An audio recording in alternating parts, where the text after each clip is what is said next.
احتجاج کے بعد شیخ حسینہ واجد ملک سے فرار، استعفیٰ دے کر ہیلی کاپٹر کے ذریعے بھارت پہنچ گئیں۔ ڈھاکہ میں شیخ مجیب کے مجسمے توڑ دیے گئے، بڑا مجسمہ رسیوں سے کھینچ کر گرا دیا گیا۔ شیخ مجیب کی تصویروں پر بھی سنگ باری، بھارتی پرچموں پر بھی ڈنڈے برسائے گئے۔ آرمی چیف جنرل وقار الزماں نے آخری مرحلے پر حسینہ واجد کا ساتھ چھوڑ دیا، جو فیصلہ کن ثابت ہوا۔ ڈھاکہ کی جانب لاکھوں افراد کے مارچ اور سینکڑوں مظاہرین کی ہلاکت کے بعد آرمی چیف نے حسینہ واجد کو مستعفی ہونے کے لیے 45 منٹ کا الٹیمیٹم دیا، جس کے بعد وہ فوجی ہیلی کاپٹر میں بیٹھ کر بھارت فرار ہو گئیں۔ بھارت روانگی سے قبل حسینہ واجد کو تقریر ریکارڈ کرنے کا بھی موقع نہیں دیا گیا۔ ڈھاکہ میں ہزاروں افراد وزیر اعظم کے قیام گاہ، پارلیمنٹ اور دیگر سرکاری عمارتوں میں گھس گئے اور توڑ پھوڑ بھی کی۔ وزیر اعظم کے فرار کے بعد فوج نے ملک کا کنٹرول سنبھال لیا۔ عبوری حکومت بنانے کا اعلان۔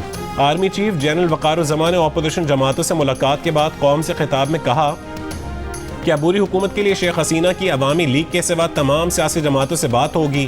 عوام پرامن رہیں، اب کسی احتجاج کی ضرورت نہیں ہے۔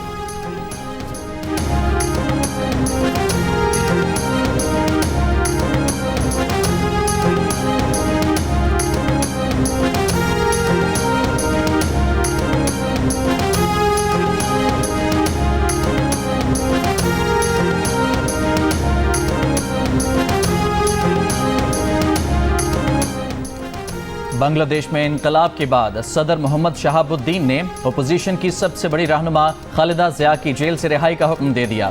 رہائی کا حکم صدارتی اجلاس میں دیا گیا، جس میں آرمی چیف وقار الزماں، بحریہ اور فضائیہ کے سربراہ بھی موجود تھے۔ اجلاس میں بنگلہ دیش نیشنلسٹ پارٹی اور جماعت اسلامی سمیت دیگر اپوزیشن جماعتوں کے رہنما بھی موجود تھے۔ اجلاس میں طلبہ احتجاج کے دوران گرفتار کیے جانے والے تمام مظاہرین کو رہا کرنے کا فیصلہ۔ گزشتہ ماہ سے جاری مظاہروں میں 11,000 سے زیادہ مظاہرین گرفتار کیے گئے تھے۔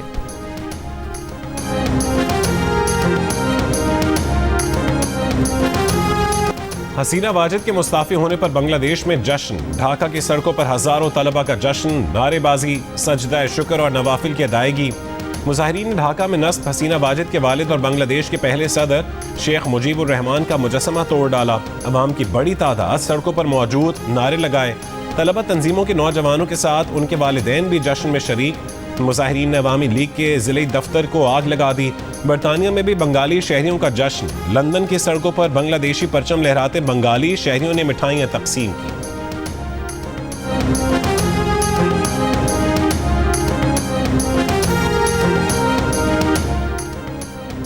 بنگلہ دیش سے بھارت فرار کے بعد حسینہ واجد کی بھارت کے قومی سلامتی کے مشیر اجیت دوول سے ملاقات۔ اجیت دوول کو بھارت کی بیرون ملک ریاستی دہشت گردی کی پالیسی کا معمار قرار دیا جاتا ہے۔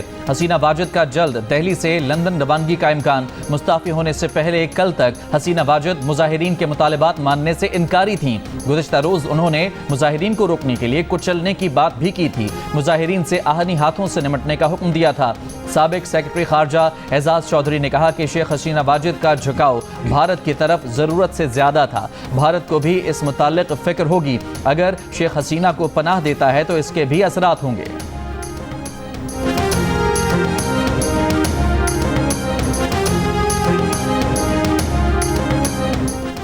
بنگلہ دیش میں پاکستانی ہائی کمشنر سید احمد معروف نے کہا ہے کہ اپنے شہریوں خصوصاً زیر تعلیم طلبہ سے رابطے میں ہیں۔ صورتحال خراب ہونا شروع ہوئی تو طلبہ کو فوری ہائی کمیشن پہنچنے کا کہا۔ جو طلبہ ہائی کمیشن نہیں پہنچ سکے ان کے ساتھ فون پر رابطہ ہے۔ پاکستانی اسٹوڈنٹ سے کہا ہے کہ اپنے کمروں تک محدود رہیں۔ بنگلہ دیش میں زیر تعلیم 144 طلبہ میں سے 1/3 پہلے ہی وطن واپس پہنچ چکے ہیں۔ عراق میں امریکی فوجی اڈے پر راکٹ حملہ، کئی اہلکار زخمی ہو گئے۔ امریکی عہدیداروں کی تصدیق، حملہ الاسد ایئر بیس پر ہوا۔